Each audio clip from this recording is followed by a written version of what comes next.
Be impeccable with your word, chapter 2. I'm back. It's 10:29.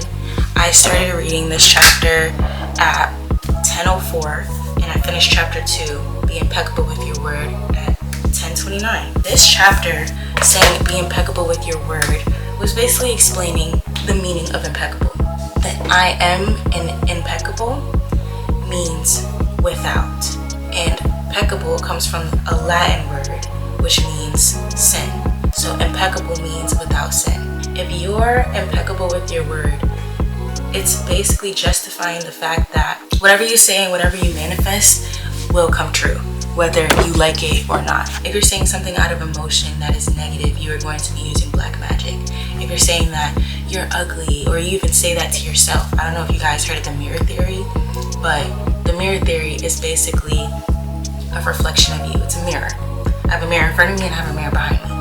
It's a reflection of you. If you tell yourself in the mirror, even this camera's a mirror, if you tell yourself in the mirror that you are less than and that you are ugly and you believe that, you are casting a spell on yourself, which is holding yourself back from anything that you're capable of. And depending on how fertile your mind is and you take it personally, you carry it on for years and you'll be remembering that for years. In the last chapter, we were talking about attention and how we seek attention, and once we get a positive or negative reaction, it puts us in a mindset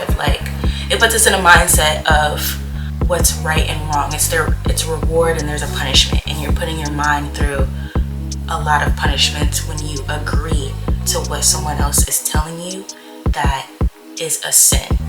A sin is not something that's against your religion. A sin is something is once you do something that goes against your own self and your own personal beliefs. Be intentional about what you have to say. Even gossiping about someone, that's black magic. In the book, they also described it as a computer virus. A computer virus has a lot of the same codes. It's disguised as some of the same things, but the intent is to spread it and to spread negativity. Once you open your computer, you're like, oh my gosh, I have a computer virus. My computer is not going to act the same.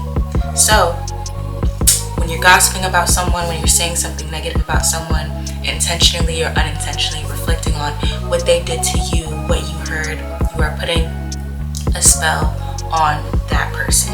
You're putting a spell on that person unintentionally, and it's also bad for you because whatever you say, whatever comes out of your mouth is a reflection of what you think about you and what you think about yourself, because it comes from your belief system. Are you here with me? That's what I'm learning. The next chapter is don't take anything personally. I'm gonna start this chapter tomorrow. I'm really excited. I'm gonna start implementing this into my life and understanding that the judge in my mind is very valid because it's based on my opinion, my beliefs, perspective, and I need to be impeccable with my word. If I say I'm gonna do something, I'm going to do it. If I say that I am beautiful, I understand that I am beautiful. Anybody who's watching this, you are beautiful. You are beautiful. It doesn't matter who told you that you weren't. Once you release that spell from yourself and you believe that you are beautiful, and once you release the spell that holds all of your insecurities, there's nothing that can stop you from being the best version of yourself.